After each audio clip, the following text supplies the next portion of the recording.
Hello everyone, আসসালামু আলাইকুম। সবাই কেমন আছেন? আশা করি সবাই খুব ভালো আছেন। আলহামদুলিল্লাহ ভালো আছি। ঈদে দেশে যখন গিয়েছিলাম তখন এই জায়গাটায় এসেছিলাম। এই জায়গাটা এত সুন্দর। জায়গাটা যদি দেখতে চান তাহলে পুরো ভিডিওটাতে আমার সাথে থাকতে হবে। যারা যারা ভিডিওটাতে সাথে থাকবেন না তারা কিন্তু দারুণ একটা মিস করে ফেলবেন। এই লেকের পাশে একটু পরপর এই বসার জায়গাগুলো ছিল, যা অসম্ভব সুন্দর। আমার মনে হচ্ছিল না যে আমি চলে আসি, কিন্তু দুঃখের বিষয় আমরা এত লেট করে গিয়েছি, সন্ধ্যার পরে গিয়েছি, যার কারণে দিনের যে একটা সৌন্দর্য সেটা দেখতে পাইনি। তবে রাতের ভিউটাও কিন্তু অসাধারণ।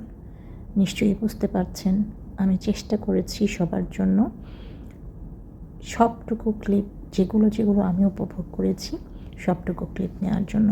আমাদের কিন্তু আরও অনেক কিছু দেখা বাকি ছিল। এখানে এসেছি, এটা হচ্ছে চিকলি পার্ক, এটা রংপুরে। আমি সব সময় এটার গল্প শুনে এসেছি, কিন্তু আমার কখনোই যাওয়া হয়নি। তো এবার গিয়ে আমার একটা মাথায় ছিল যে আমি চিকলি পার্কে যাব। সবাই এত গল্প করে, আমি এখনও যাইনি। আমার একটু মন খারাপ হচ্ছিল, কিন্তু এবার সেই মন খারাপটা আমি পূরণ করে এসেছি। আমি সত্যি বলছি, আমার এত ভালো লেগেছিল। আমি শুধু মিস করছিলাম যে কেন দিনের বেলা থাকতে গেলাম না। তো বাচ্চাদেরকে নিয়ে ফাবিয়ান, তারপর হচ্ছে রায়াত, রিধিমাকে নিয়ে আমরা গিয়েছিলাম, আমি আর পৃথিলা। ওদেরকে আমরা সময় দেওয়ার চেষ্টা করছিলাম যাতে ওরা মজা পায়। জন্য যেটুকু যা আছে, যেটা ওরা ইউজ করতে পারবে, যেটা ওরা খেলতে পারবে, সেগুলো আমরা ওদের জন্য নিয়ে গিয়েছিলাম। এটা ছিল ফিশিং গেমস।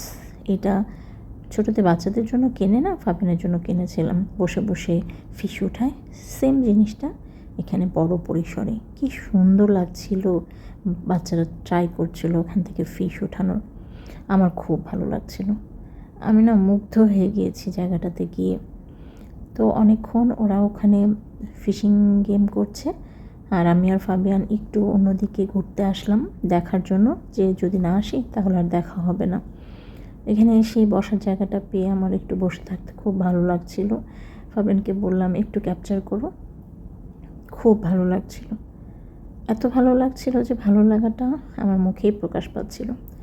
তো ঘুরতে ঘুরতে আমাদের একটু ক্ষুধা লেগে যায়, বাচ্চাদেরও ক্ষুধা লেগে যায়। এই জন্য আমরা একটা রেস্টুরেন্ট বসে খাওয়ার জন্য কিছু খাবার অর্ডার করি। আর এই যে চাগুলো দেখতে পাচ্ছেন, খুবই টেস্টি ছিল। আর এই ট্রিটা দেখে না আমি মুগ্ধ হয়ে গেছি। ট্রিটা দিনের আলোতে কেমন লাগবে আমি জানি না, রাতের আলোতে খুবই ভালো লাগছিল। ফেরার পথে এই জায়গাটা দেখে একটু ভুতুরে ভাব ছিল, বাচ্চারাও মজা পাচ্ছিল। এখানে যে স্ট্যাচুগুলো আছে প্রাণীদের, ওগুলোতে ওরা ওঠার জন্য একটু চেষ্টা করছিল, কারণ ওরা আসলে খুব মজা পাচ্ছিল, এনজয় করছিল। রিধিমা কিন্তু অনেক ছোট, কিন্তু সে পুরো জায়গাটা হেঁটেই কিন্তু পার করেছে, ওকে কিন্তু কেউ ক্যারি করতে হয়নি। বেশ স্ট্রং বাচ্চা। এই তো ফিরে যাওয়ার আগে আর একটু ভালো করে দেখছি, কারণ অলরেডি অ্যানাউন্স করা শুরু করে দিয়েছিল এটা কিন্তু লেকে যাওয়ার একটা অংশ। এখানে বোট আছে, অ্যানাউন্স করছিল চলে যেতে হবে। চলে যাওয়ার জন্য ফিরছি তখন এই বোটগুলো দেখে খুব মন খারাপ হচ্ছিল, যে দিনের বেলা হলে একটু যেতে পারতাম, উঠতে পারতাম, ভিডিও করতে পারতাম। আর এটা হচ্ছে সবচেয়ে মজার বিষয়, এটা হচ্ছে বের হওয়ার পথ।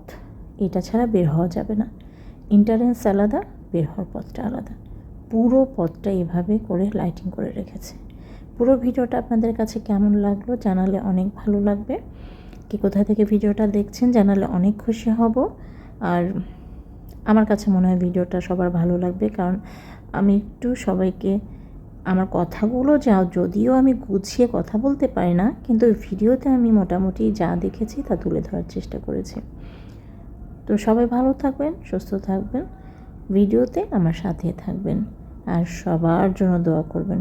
আমরা যেন সবাই একসাথে এক হাতে সামনের দিকে এগিয়ে যেতে পারি।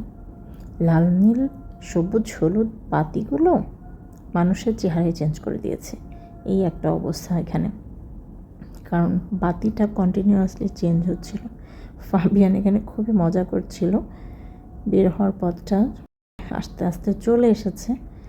এখন কালারগুলো বোঝা যাবে, কারণ ভিতরে সব কালারগুলো লাইটিংয়ের কারণে কোনো কিছুর কালার বোঝা যাচ্ছিল না।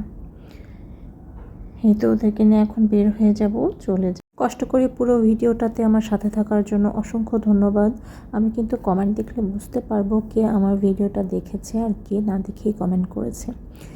আপনারা একটা কথা বলি, আপনারা ভিডিও না দেখে যে কমেন্ট করেন, আপনারা কি বলছেন যে না দেখে কমেন্ট করা যায় না? না দেখে কমেন্ট করবেন না।